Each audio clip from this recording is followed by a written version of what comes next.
We all know those GLP-1 injections work wonders, but that price tag almost gave me a heart attack when my insurance denied coverage. I was staring at a choice between paying my mortgage or paying for weight loss. Talk about a rock in a hard place. Then I found Elevate Health compounded semaglutide at just $58 with payment plans that don't require a second mortgage. Same medication, same results, but a price that real folks can actually afford. Visit joinelevate.com today. That's JOINELEVATE.com. Your wallet will be as happy as your waistline. This medication is not FDA approved.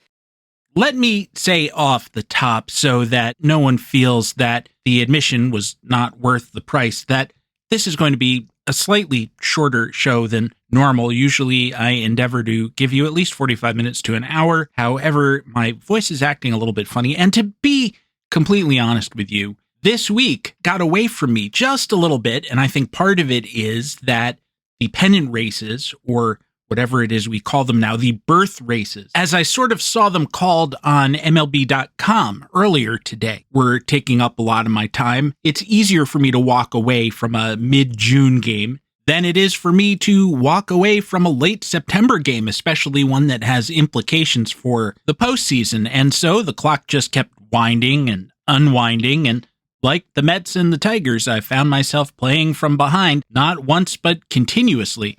I said on Blue Sky, I think about Wednesday, that I had reached a point in the week, one which I reach every week, in which I realize I'm going to be okay, schedule-wise, so long as today actually becomes yesterday.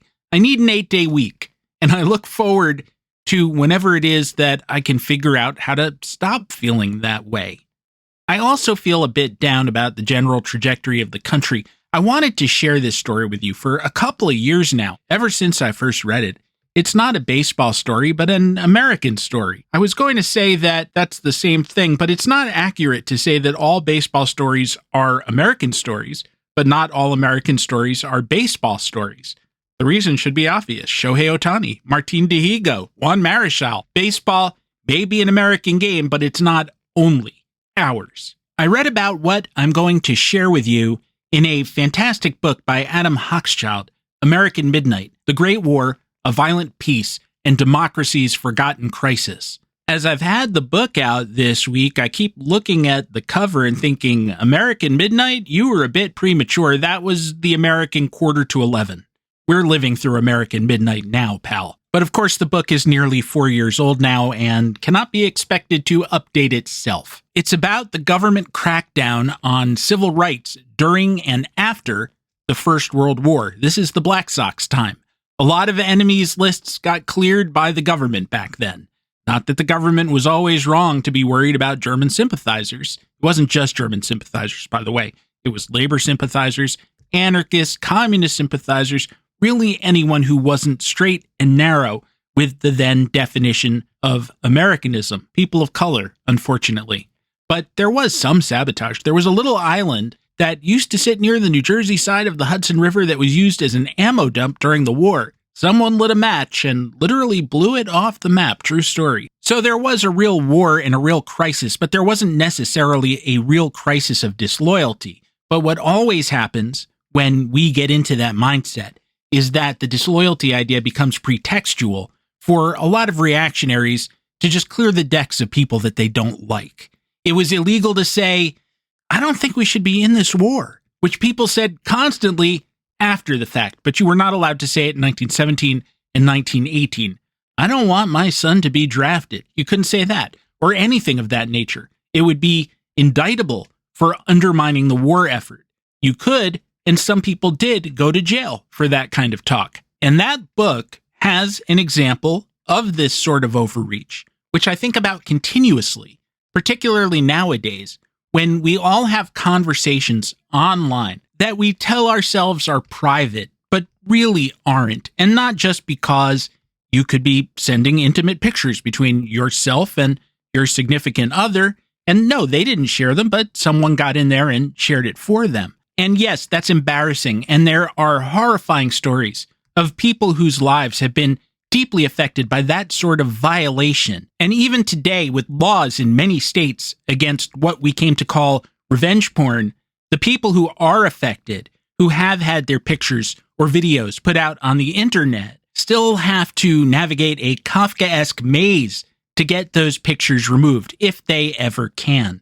But I still don't think that's as Kafkaesque as having words that are private between you and someone else. It doesn't matter who party A is and who party B is, but you're speaking candidly because you feel that you are in private, and then someone takes those words and uses them against you. For example, and here we go back to 1918, there was a cobbler of German origin living in Kentucky. His name was Charles Schoberg. He had a shop. You brought in your brogans, he healed your souls.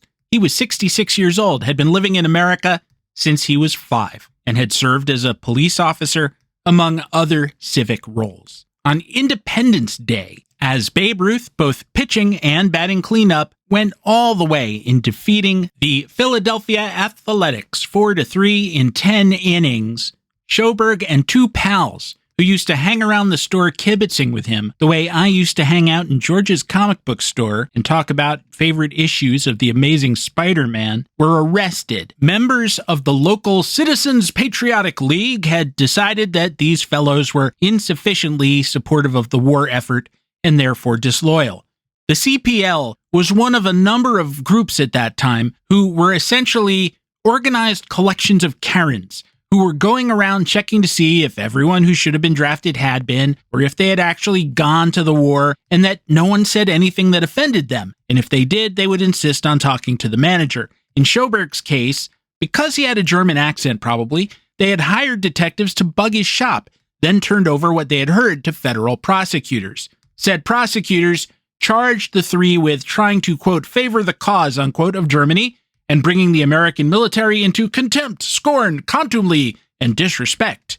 I admit this may be the only time in my life I've heard the word contumely used outside of Hamlet's soliloquy. For who would bear the whips and scorns of time, the oppressor's wrong, the proud man's contumely? I well remember the high school vocabulary assignment, and you may too. This policing of shirkers and the disloyal in Britain took the form of the White Feather Campaign, in which I think mostly women, but maybe the occasional older fellow, went around and, if they spotted any male of apparent draft age, without knowing anything about the guy, like if he had 98 dependents or was missing 11 of his toes, would run up and hand him a white feather to stigmatize him publicly as a coward. And there are a number of stories of veterans who had been in France and it had, say, their private shot off. So now, yeah, they're 19. And unless you happen to look down their trousers, they seem fine. But they've given. They're done. The government has said, thank you very much for your service. We'll take the ball the rest of the way without you. Just watch from the sidelines as best you can. And these poor fellas go home and try to resume their lives. Yes, they've put on civilian clothes because they're out. They charged a German machine gun nest and lost their naughty bits. What else can you ask for short of death? But nevertheless,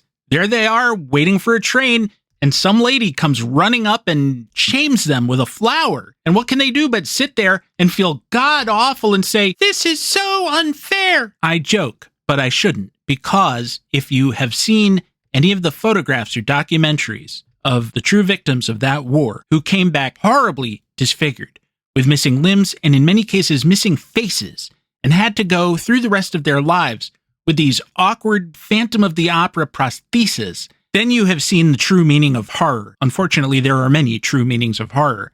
And now that I think about it, some of those documentaries also cover the folks who came back with severe psychological disability, or what they used to call shell shock, and what we now call post-traumatic stress disorder. To follow in the footsteps of the great George Carlin, who talked about the difference between shell shock and post-traumatic stress disorder, the linguistic difference, I mean. Shell shock about did the job in terms of description, while PTSD is distancing as hell. It was shell shock. And if you see some of that footage from over 100 years ago and you come away unmoved, then you must have a heart of stone. As always, I digress at least a little bit. So what had Schoberg and his friends said? They were shocking things. Things like, this is a war for money.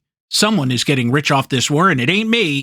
They had said that the two Germans then running the war, Paul von Hindenburg and Erich Ludendorff, were great generals. He questioned if America was truly on the side of the democracies when the Americans and the English were allies.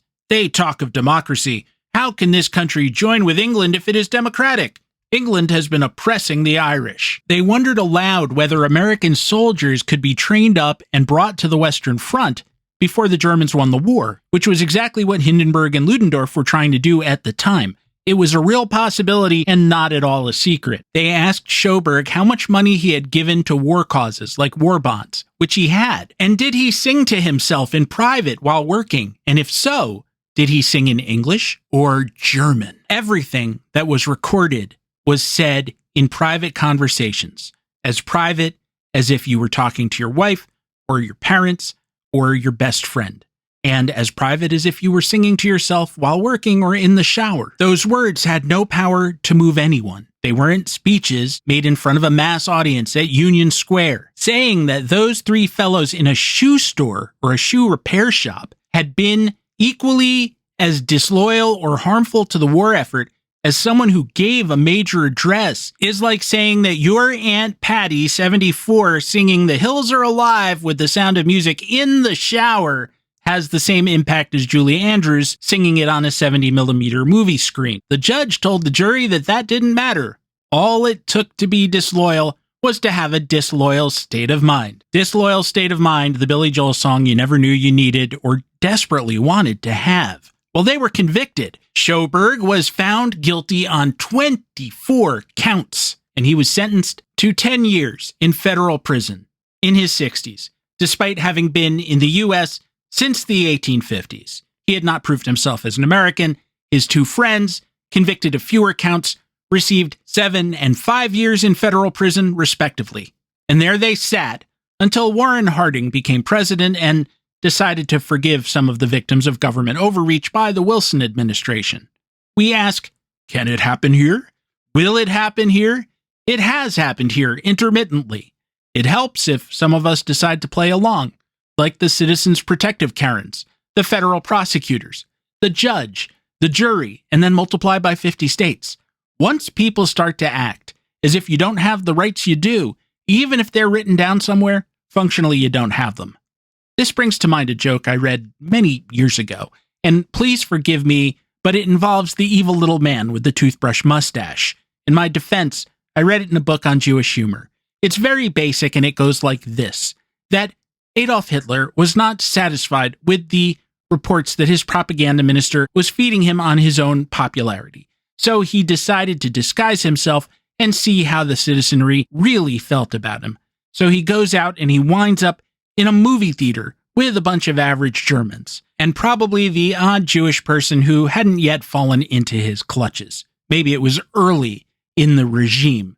So the movie starts, as was typical at that time. The theater shows a newsreel. Who is the subject of the newsreel? But, of course, the German chancellor himself, Adolf Hitler. As soon as Adolf appears on the big screen, everyone in the theater jumps up and shouts along with the audience in the newsreel, "Sieg Heil! Sieg Heil!" Everyone, that is, except Hitler. Why? Because outside of the Mel Brooks version of him, he's not in the habit of going around saying, "Heil myself." And at that point, the fella in the seat next to him leans over. And in the story I read, that fella is supposed to be Jewish. I don't think it really matters whether he is or he isn't. He leans down and whispers, "Listen, buddy, we all feel the same way you do, but there's no reason to get yourself in trouble." Thus endeth the joke, such as it is. And the guy who said that, he didn't pass go.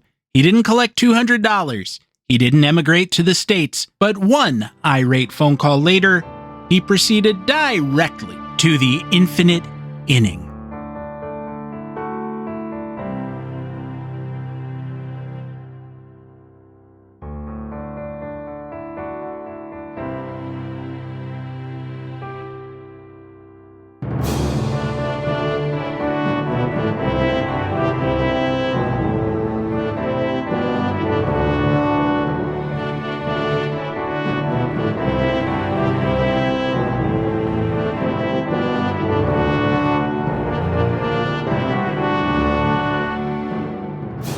Well, hello there and welcome back to the show. I wish I was as happy as I sound. I am happy to be back with you for Infinite Inning 346. I remain, for as long as they allow me to remain, Stephen Goldman, your convivial host, for this trip to the past on a mission to better understand the present I hope this episode of the show finds you well.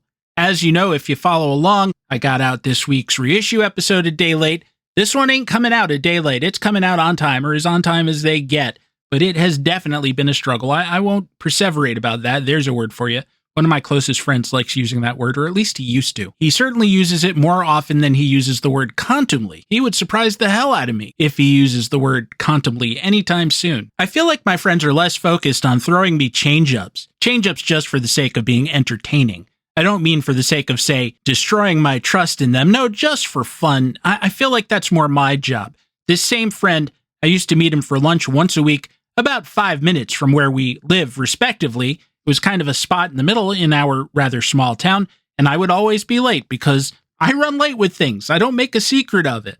And he would say, "Where have you been?" And I would say, "I got lost." Or I'd say, "I got stuck in traffic." And I would just not discuss it anymore. I'd move on from it. "So how are you?" And it's not about being dishonest. If you asked me directly, I would admit, yeah, I left late. I overslept. It's about commitment to the bit and always supplying the unexpected. If we make each other think, none of us will ever go senile. At least, knock wood, I hope not. There was a time in the 7th grade when I failed to do my homework, and the teacher asked me in front of the rest of the class why I had not done my homework, and I will spare you the details, but I decided in that moment to see just how much of the remaining 45 minutes of the class period I could take up with my explanation. She let me go about 10 minutes when she was occasionally tearful and said, "Oh, Stephen, quite a bit." And I guess it was then that I knew I would grow up to be a podcaster. I think the mistake she made was saying something annoying like, "And don't say that the dog ate your homework," as if I would do that, as if I would do something so cheap and unoriginal. And I said, no, it wasn't the dog who ate my homework. It was an industrial strength paper shredding machine. And then she made her second mistake, which was to say, "What?" Rather than continuing to dwell on the past, let me explain why the second act of the show is going to be a little shorter than usual. I already mentioned my voice. I already mentioned time management challenges, and I am doing my best to hide both at all times. But because the story doesn't need to be that long. My thinking about this story began in the middle of the week when my pal and occasional guest on this show, Marvelous Mike Ferrin, erstwhile partner on the late lamented Bob Dylan Everything Is Broken podcast, not to mention my co-star in 11 road movies, the Flight 2 series, which began with the now classic Flight to Cleveland, that critics hailed as the only true follow-up to the Hope Crosby pictures of the 1940s. We're on a flight to Cleveland, even if we don't know why. You remember. He invited me to talk about the collapsing. It's still ongoing as I say these words. I started laughing because I thought how best to describe what is happening to the Detroit Tigers. And what popped into my mind was Van Dyke Park's inscrutable lyrics to the classic Brian Wilson Beach Boys collaboration, Surf's Up, Columnated Ruins Domino. That definitely describes what the Detroit Tigers have done this month. If a team can domino, they surely have. They are still dominoing. It was probably because of the industrial strength paper shredder. So where was it? Yes, so Mike has a show on Sirius XM, which he co-hosts with Jim Duquette, and he invited me to come on to talk about some historical examples of teams that have collapsed. They named some of the famous ones. I named some of the famous ones. But I realized as we were talking about it, and as I looked at some of these teams, that there are clubs that are legitimately good, but for whatever reason did suffer a big tailspin in September. But that might just be a sequencing problem. And if they just had a bad May or a bad July and a good September, and then fallen short, we would have said they were heroic. And then there are teams, and I think of some of Bill Terry's 1930s Giants teams. I think about 3 of which spun out, but 2 others won a pennant and one won a championship. You can't say that these weren't very good rosters, but they did have a tendency to tail off, and that was because he was the sort of manager that picked 9 guys and played them, or 8 guys and rotated through the pitchers. And so they got tired. Or if injuries set in, they didn't really have a fallback position because the bench guys had never played. And another team that qualifies that way, I think, is the 1978 Red Sox, where Don Zimmer played the same guys all year, and then Dwight Evans suffered a concussion on a hit by pitch late in the season, and Zimmer just kept playing him because there wasn't anybody else. And Evans went through that bit of the season in a fugue state, hit something like 167, and tended to run in the wrong direction when balls were hit towards him because he didn't know what was going on. And here's the thing. If they hadn't been being chased, it wouldn't have mattered. They didn't collapse in the sense that they played 250 ball in September, the way the Tigers basically are. They just slacked off their earlier pace, because one thing that you learn in baseball school is that one replacement level player can kill you dead. And Dwight Evans was a great player. He was a Hall of Very Good player at the very least. You know, I don't really care very much about who's in the Hall of Fame or who's not. I talk about that virtually every show, that it's a career service award. But I will tell you, there are many players not as good as Dwight Evans in the Hall of Fame, that it would be no insult to the gallery if at some point the Veterans Committee, or whatever they call it nowadays, chose Dewey Evans to get a plaque. I've mentioned this before, but since I was just flashing back to junior high and high school, there was a year that Mead, or someone who makes school supplies, put out that year's Topps cards in folder form. So you legitimately could have on your desk a giant, like 8x11 baseball card that had the picture on the front with the dress from Topps that year and the stats on the back. And I spent so much class time not hearing a word that the teacher said, but just going over those stats. And I had 4 or 5 of them. I often tell people when I'm frustrated with my career in some sense that I didn't plan to talk or write about baseball when I grew up, but it just happened. It chose me, not the other way around. It's really not true. I just wasn't aware of it. Well, Dwight Evans was one of those folders. And I would look at, I think it was his 1987 season, pretty sure, 305, 417, 569, led the American League with 106 walks, drove in 123 runs, scored 109 on 34 homers, 37 doubles. And I would just sit there in class, and this teacher that I had, who sadly actually seemed to have something like Alzheimer's, and they knew it, but he wouldn't quit and they wouldn't retire him, would be droning on and on about William Faulkner's Light in August, Jiminy Cricket, the main character, eating toothpaste. Did you know Jiminy Cricket was a Christ figure? And then he'd vapor lock and class would just pause, like you stop the VCR with the remote, for up to 5 or 10 minutes. The only person who ruined Faulkner for me more than that guy was Faulkner himself. I keep trying and I just can't. Someday somebody's going to come in here and look through my library and say, boy, you like Faulkner, don't you? No, it's just that I keep reloading and hoping that this one will unlock the magic. Absalom, nope. Intruder in the Dust, nope. As I Lay Dying, The Reavers even, nice score by John Williams. Narration by our Father Burgess Meredith in a concert version, but no, sadly no. And so all of that would be going on, or not going on as the case might be, and it would just be me and Dwight Evans and those stats, and me saying, So no, not a replacement level player, but for that month, Don Zimmer made him one, or put him in the position of being one. And in a close race, in a race that you lose by one playoff game, a playoff game that maybe you might have avoided, that's all that it takes. But there are other kinds of teams, and I mentioned this to Mike, and dare I call him Jim, because we're not that kind of close. Perhaps someday. There are teams that never should have been there, but for whatever reason, they managed to defy gravity for a while. And what I said on the show, and I hadn't thought about it this way before, and I think it's right, is that some of those teams, the collapse teams, and this year's Tigers maybe one, are kind of like Wile E. Coyote. He runs off the cliff and he treads air for a while. And yeah, inevitably he falls and goes paf. But when you think about it, that he ran on air for a while, that's pretty cool too. We should give him some credit for that. And so I didn't talk about the team that I'm going to talk about today. In fact, I'm going to talk about, right after this break, the 1977 Minnesota Twins, a team that had it for a moment, but they never should have. And that's really all I need to say. I'll unpack it just a little bit more on the other side of this break. But mainly what I want to talk about is their platoon DH and fourth outfielder. I think it's a more piquant story, and I do hope you will stick around until, unlike that tragic, doomed coyote, we claw and scrabble and reach the other side.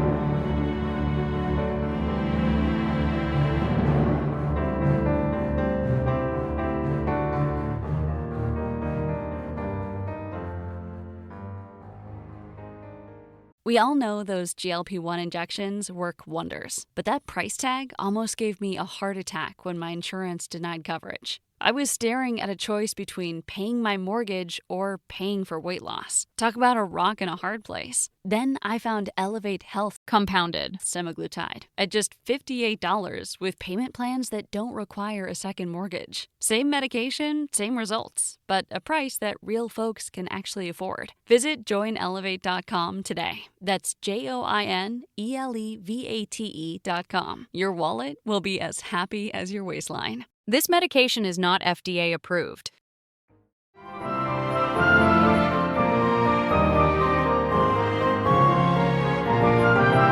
Gee, Snoopy, maybe this won't be such a short show after all. I've been talking so dang much. You know, I didn't even mention that this week at Baseball Prospectus, my column was called "The Kaiser Needs a New Arm." And he did, because it had been mangled at birth. But really, I'm on the same subject I've been on, free speech. And my question was, what if we couldn't talk about what ails the Washington Nationals? What if their new general manager, who was just hired this week, at least tentatively, could lie about the state of the team? What could you do about it? Yeah, we won the championship this year. Well, I didn't see them in the postseason. I watched every game on TV, and I didn't see... Shh, we all feel the same way you do, but there's no reason to get in trouble. So the 1977 Twins finished fourth with a record of 84-77. They were 17 and a half games back of the first place Kansas City Royals. They were in first place for 60 days, actually. They spent their last day in first place by a mere half game in mid-August, on the last day that, depending on your point of view, the last day that Elvis was alive or the first day that he was dead, however you want to look at it.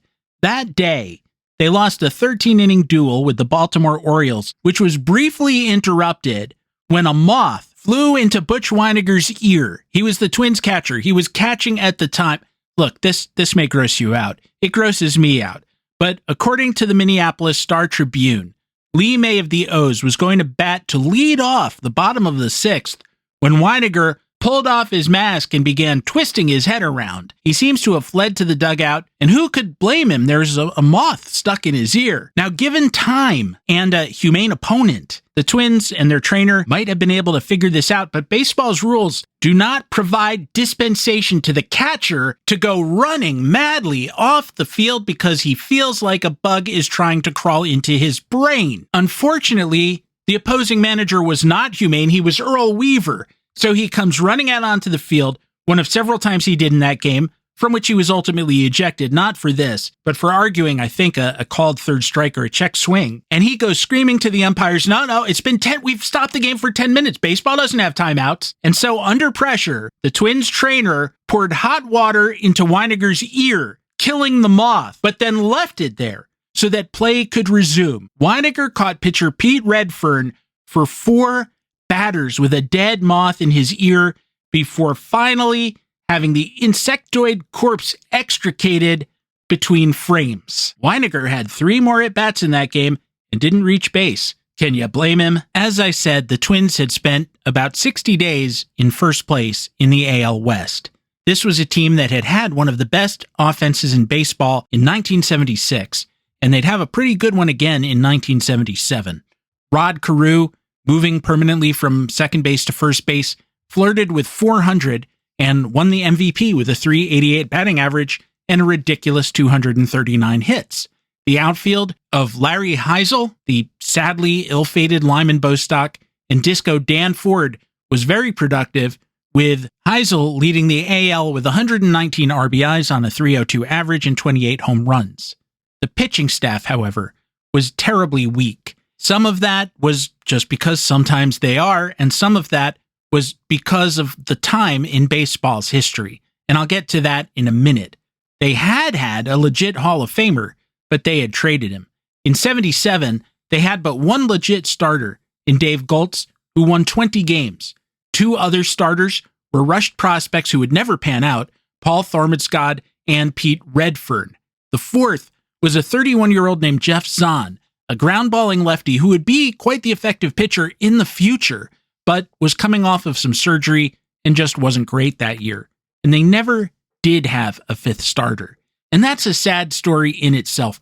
The 5th starter, as of opening day, was a rookie lefty. At least I think he was still a rookie, and he probably still is a rookie, named Mike Pazik. He had been drafted in 1971 by the Yankees, didn't impress, and in 1974, the Twins traded for him. Minnesota gave him brief trials in both 75 and 76, and the reason that they were brief is that in a total of 28 and a third innings, he gave up 41 hits, walked 14, allowed 5 home runs, struck out 4.5 per 9, and his overall ERA was 7.85.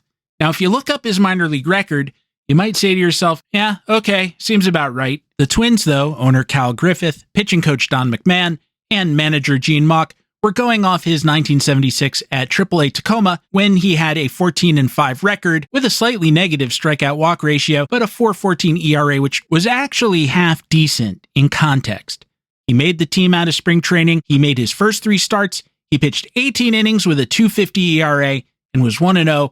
You can't ask for anything more from your 5th starter, but then he got into the wrong car on the wrong road at the wrong time. In late April, the Twins flew into Minneapolis after completing a road trip. Reliever Dave Carruthers had a VW van, and he offered Pazik and outfielder Disco Danford a ride. They stopped for a drink. They did not drink to excess. Everyone involved in this story passed a sobriety test, and in a sense, it wouldn't have mattered if the ball players had been drinking, because there wasn't a hell of a lot they could have done about what happened next. The 2 pitchers asked Ford if he wanted to stay with them to get something to eat, and he said, nope, I'm going home. So they headed off too, and that was when they got into a wrong way accident. It was not at all their fault. A 23-year-old woman got on the highway by going down an exit ramp and hit Carruthers and Pazik head on. She suffered minor injuries, was not even taken to the hospital. Carruthers broke a wrist and injured a knee. He was able to come back late in the season. Pazik suffered 2 broken legs, both broken below the knees, and was never able to come back.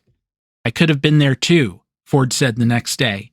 It's just messed up my mind a little today. Can't blame him. The woman was ticketed for hazardous driving, $300 fine or 90 days in jail, and that's all she got. And look, you can't know what would have happened had Pazik been able to pitch. He might have regressed on his own. He probably would have. We know from baseball that's often the way it goes. But he certainly deserved the chance to try on his own. And I'm not saying that we should blame the wrong way driver. It seems like she, like I said, wasn't intoxicated. She just got lost and confused. We should just blame cruel fate and leave it at that. Shades of a team that really did collapse, the 1964 Phillies, although you could argue they were like the Twins in the sense that they were a bit undermanned for the race that they found themselves in. Gene Mauch, manager of that team too, once again decided not to solve the problem, but as best he could just tried to stick with a 4-man rotation the rest of the way. Whenever he couldn't avoid going to a 5th starter, it didn't work out. The Twins tried Ron Schuler, Dave Johnson, Jeff Holley, and Bill Butler, and they combined to go 3-7 with a 6.44 ERA in 102 innings. Nevertheless, as I've said a couple of times now, the Twins were in first place from April to mid-June. They finished the first 6 weeks of the season. That takes us to the end of May with a 29-17 record, which is a 102 win pace. But they just weren't that kind of club. And from then on, they weren't even a winning team. Nevertheless, having banked those wins, they hung in there. They fell as far as 5.5 games out in mid-July, but then came back and just slipped ahead in mid-August, holding the half-game lead I mentioned on August the 16th. They had 43 games to play, so about a quarter of the season to go. Now, to just spoil the rest of this story slightly, from then on they were very bad. But do you call them a collapse team? Or do you say, looking at that team's strengths and weaknesses and the almost total absence of a pitching staff, they were a Wile E. Coyote team, and they had run on air for a while, and we should congratulate them for that before, well, mourning them or scraping them off the bottom of the canyon. From the day Elvis died onward, with Moody Blue climbing the charts. Man, can you imagine Elvis singing Surf's Up? From that point on, from the point that Elvis was very unlikely to record Surf's Up or anything else, the Twins were a 381 team, a 100-loss team, and really in September they were a lot worse than that. They were more like the 62 Mets. The Royals, simultaneously, were an 810 team. They went 38-9 in that same period, the post-Elvis period. The Rangers also played really well, going 28-18, a 610 pace, a 100-win pace. So The Twins were surrounded, and even if they hadn't fallen off quite so hard, they still probably would have been passed. Most of the Royals games were not head-to-head with the Twins. They were just winning relentlessly anyway. So here's the neat thing. Let's say the Twins had been much better and had a 500 record the rest of the way. The Royals still would have passed them. Let's just go crazy and say that the Twins win over 75% of their remaining games. They would have finished with 100 wins. Still not enough, unless several of those wins had come against the Royals, who played them 5 times in September and beat them all 5 times, though by that point, for the actual Twins, it was much too late. And so I think this is a matter of perspective. Should we say the Twins collapsed? In one sense, they did. In another, reality just caught up with them, and they were passed by a truly great team, a 102-win team that had one of the great stretch runs in history. As they say, sometimes you just have to tip your cap. And now, I would like to ask you to tip your cap to a break, because I want to get to the aspect of this Twins team that I really wanted to talk about. It's just one game and one player, but something he said was, well, triggering is not quite the right word. But again, like Mike Farron, it got me thinking, and I want to share those thoughts with you. The player in question had a very big day, but you haven't heard of him. At least I don't think you have. Oh, you have? Well, my apologies to you, young scholar. Let's tell the rest of the class the story together after this.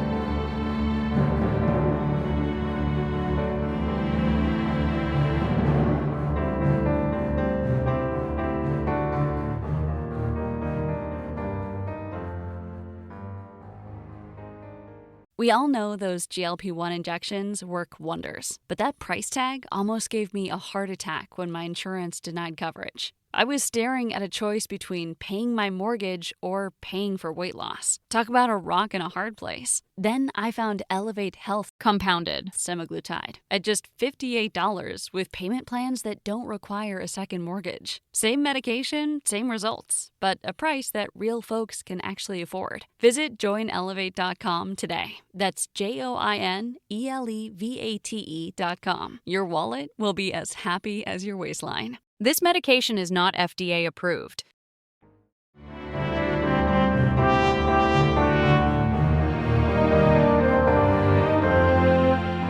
The single-game record for RBIs by a Minnesota Twin, and that includes the Washington Senators years, is 8. Ocho. It's been done twice. Most recently, the part-time outfielder and DH Randy Bush played at 8 during a 3-for-4 two-homer game at Texas in 1989. The Twins won that one by a score of 19-3. Rangers pitchers included Bobby Witt, Craig McMurtry, Brad Arnsberg, and former first-round pick as a shortstop, Jeff Kunkel. Yes, Bush's second homer came off of him, the position player pitching in trash time. And that practice is so common nowadays that I can only hope that no one sets a home run record with a major contribution from infielders of the utility flavor and fourth outfielders and second catchers and so on. In the game, what was it, about 4 to 6 weeks ago? I've lost track of time. It's all dilated here at the end of the Republic. When Kyle Schwarber hit 4 home runs and had a shot at the 5th, I really hope that he wouldn't set that record against the third catcher or the mascot. Don't get me wrong, I wanted to see him do it. I just didn't want to see him do it that way. As you may recall, Bush had a long career with the Twins. He was drafted by them in the second round in 1979, came up during the big change year of 1982 that in part flows out of the year that we're discussing now, and stayed with them for 12 seasons, picking up 2 rings. The other player to do it, and he did do it in 1977, was named Glenn Adams. Unlike Bush, Adams was kind of a one-season wonder for the Twins. Free agency had just come in, and owner Calvin Griffith was just unwilling to pay that kind of money for anyone, and so he was losing players left and right. He kept insisting that other teams were going to go bankrupt spending big money on players, but that wasn't going to happen to him, no sir. And so he lost 14 players from his major league roster between 1976 and 77. And that's not counting Burt Blyleven, who he traded during the 76 season because he wasn't signed and Griffith wasn't willing to pay him. That was the Hall of Famer I mentioned earlier. The first player ever to exercise his rights and change teams under the new system was Twins fireman Bill Campbell, nickname, inevitably, Soup. In 1976, Soup had pitched in 78 games, all in relief, thrown 167 and 2/3 innings, and gone 17-5 with 20 saves and a 3.01 ERA. Griffith offered him $35,000 to re-sign with the Twins. He took the Red Sox offer, which was $1.1 million. The rules for free agency at that time were not that every team could negotiate with every player, but rather that the free agents were in a pool and a limited number of teams could draft the rights to speak to each one of them. The Twins drafted the rights to speak to 7 players, lowballed them all, and signed none. And even with their own players, their less than star players, Griffith played games with them, specifically with his 4th outfielder Steve Bry and his unsigned DH Steve Braun. There are a lot of Steves in this story. Braun agreed to re-sign, but only on the condition that Griffith did not protect him in the upcoming expansion draft that was going to populate the rosters of the Blue Jays and Mariners. You might, if you're, vintage, like me, remember Braun from the champion 1982 Cardinals. He wasn't a player who hit for very much power at all, but he always ran very good on-base percentages, finishing his career with 271, 371, 367 averages. He was Whitey Herzog's go-to guy off the bench for years and had a 381 on base in a pinch-hitting role, which almost no one does. Well, Griffith gave him some money, hoping that he would be taken in the draft, and he was, by the Mariners. Calvin was relieved. He tried the same trick with Steve Bry, who wasn't as special a player, and no one bit. Eventually, he sold him to Bud Selig and the Brewers. You need to play with a full roster, though. So, eventually, Griffith bought former Pacific Coast League batting championship Glenn Adams from the Giants, and he did make the team. He hurt his wrist early in the season and ended up disappearing for about a month, but once he came back, he was the lefty DH and sometime corner outfielder, both corners. He ended up hitting a very nice .338 with a .376 on base and a .468 slugging percentage in 95 games. Note that he walked only 18 times in 290 plate appearances and hit only 6 home runs, so there was a lot of success on balls in play, a success that tends to waver over time. And indeed, he did not have much of an encore in him, and although 2 years later he hit .301 in 119 games, it was a softer .301. He had hit .360 on balls in play in 77, and he never came close to that again. You can't take this big day away from him, though. On June 26th, he went 4 for 5 with a double and a homer against the White Sox. 4 of the runs came on a second-inning grand slam off of Steve Stone. If any of you run into Steve, ask him if he remembers that, but be gentle about it. That game was at Minnesota. Final score, Twins 19, White Sox 12. I should also mention, this is fascinating to me, in addition to what Adams did, which we'll get back to in half a second, Carew went 4 for 5 with a walk, 6 runs driven in, and 5 runs scored, and got his average over 400 for the first time on the season. Again, this is late June. A sellout Jersey Day crowd gave Carew a standing ovation, and Carew said, "I've had more standing ovations this year than I've had in my entire career. I can't believe it.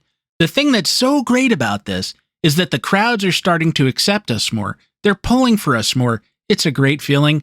Maybe they're finally starting to accept me as a ball player." Him? Accept Rod Carew? He had already won 5 batting titles. He had a record for steals of home. What was there not to accept? What are you implying about Minneapolis in 1977, Rod? I wish I had known that when I spoke to him. After the game, Adams' comment was, "I've been trying to pull the ball and hit everything hard since 1975. I won the Pacific Coast League batting title with a .352 mark as a spray hitter in 1974. The next year, the Giants sent me down. It made me think." Well, lots of things can make you think, and you can even do your own research, but will you think the right things? Here are some aspects of this that are easier to perhaps see in retrospect. Adams indeed did get something of a raw deal from the Giants in 1975, but it's also not wholly surprising that they didn't look at him the way they might have looked at a fresh-faced kid who had just won a minor league batting title. He did indeed hit .352 with a .420 on base and a .507 slugging percentage with 13 home runs in 127 games for Phoenix of the Pacific Coast League in 1974. He was indeed a contact guy. Didn't walk much. He also wasn't a defensive asset because he wasn't fast, and there were a lot of turf parks in the National League. Even in the minors, he DH'd a lot because he had ongoing problems with shoulder tendonitis. That implies he couldn't throw well. As you know, the National League, out of sheer stubbornness, didn't have the designated hitter. They really didn't, because one guy at a meeting decided to be oppositional defiant. You could look it up. And so the Giants had a limited number of places to play our hero. Now, could they have carried him as a pinch hitter anyway? Sure. And maybe they should have. If you can figure out how to squeeze a guy that limited on a roster, and I think they were at 24 then, it's not a bad deal, because once a week, you're going to want a contact hitter. Once a week, you're going to be playing a one-run game. There's going to be a runner at third with less than 2 outs, and you have a high strikeout guy at the plate, which today is everyone. And if you had the tool, if you were able as manager to pull the trigger and bring in a guy who is going to put the ball in play, you might do it. All these years later, it sounds like the Giants sent down a prospect for reasons, but still, they didn't though, or not one in the sense that we usually mean prospect. And they also didn't send him down for long. He was 27 years old. He had first been drafted by the Astros in 1968. He sat in their system for 3 years, and I guess he didn't impress them. If you add up his 1970 and 71 seasons, when he was still prospect aged and playing at Double and Triple A, you get almost exactly 162 games and averages of 315, 364, 403. He had 26 doubles, 2 triples, 4 home runs, 4 steals in 7 attempts, 29 walks, and 35 strikeouts. And when you start applying discounts to those averages for the levels of difficulty between where he was and where he would be in the major leagues, the values start to roll backwards and not be that exciting. In addition, the Astros outfielders in the majors at that time were Bob Watson, Cesar Cedeno, and Jimmy Wynn, all of whom could hit the ball through a brick wall without trying too hard. Generally, you want your fourth outfielder to be able to play center field. That wasn't Adams, and although it is always dangerous to try thinking along with the Astros, particularly in the 1970s, you can see why they made the decisions that they did. And so they cut him altogether in 1972, and he went home for a solid year. I'm not sure what he did in that time. After, he signed with the Giants, and as we've discussed, played pretty well. He was a human being who had a legit ability to hit 300. How many of those are there among us? Not too many. But you have to be able to do other stuff as well, like get on base, hit for power, run, and field. And there has to be room at the inn. And there just wasn't room at the inn. The same thing was true on the Giants. The Giants' left fielder at the time was Gary Matthews, the Sarge. He was a very good, high on-base hitter with speed and enough pop to hit over 200 home runs in the majors during a long career at a time that not every ball was soaring over buildings. He was still in his 20s. The right fielder was Bobby Mercer, also still in his 20s, although he'd been in the majors since the Civil War. Well, the Vietnam War, which took 2 early seasons of his career. He was with the Giants for 2 years, and although, because of the park largely, he couldn't be the MVP contender he was with the Yankees, he hit 279, 379, 432 for them. Very good in context. There was nowhere to put Adams but on the bench, and rightly or wrongly, the Giants chose not to do that, at least initially. Then they brought him up in the first week of May, 1975, and they used him for pinch hitting and as a sub, and he was very good that way, particularly as a pinch hitter, going 12 for 33, 364. Now in 1976, they said, great, we'll let him do that all year. But pinch hitting is hard. That's exclusively what he did, or almost exclusively. And if he was trying to hit everything hard, well, he didn't. He hit a homerless and nearly walkless 243 in 74 at-bats. Come December, the Giants needed space on their roster to protect some kids in the Rule 5 draft, and now we have come full circle with Adams sold to a Twins team that was looking for bargains. And we have a player who was blaming his approach at the plate when really it was all factors beyond his control. But then that's human instinct, isn't it? To try to fix the unfixable, to try to take command of situations, even when our power over them is limited. And I was just talking about the Vietnam War in relationship to the timing of Bobby Mercer's career. We couldn't win that, but we kept saying, bomb them harder. as if that would change something, despite the fact that the theory was disproven over and over again. And that's kind of in a more humane way. What Adams was saying, I can't make him put me on the roster by hitting .352, so I won't just hit him from now on, I'll hit him harder. But he had misidentified the limitations that were hurting him. And really, those limitations might not have hurt him with a different club at a different time. But he couldn't change slow with bad shoulders, and he couldn't make the Giants trade Bobby Mercer. And so his solution was just a story he was telling himself to keep from facing how little control he really had. You know, the Mr. Rogers idea that you're you and we like you for you and you should like you for you, that cuts a couple of ways, because it's not just who you are, but who's around you. An opportunity is not just a matter of what you do, but the context in which you do it. And I don't know that Glenn Adams had it in him to be a great major leaguer on too many more days than the big one that he had.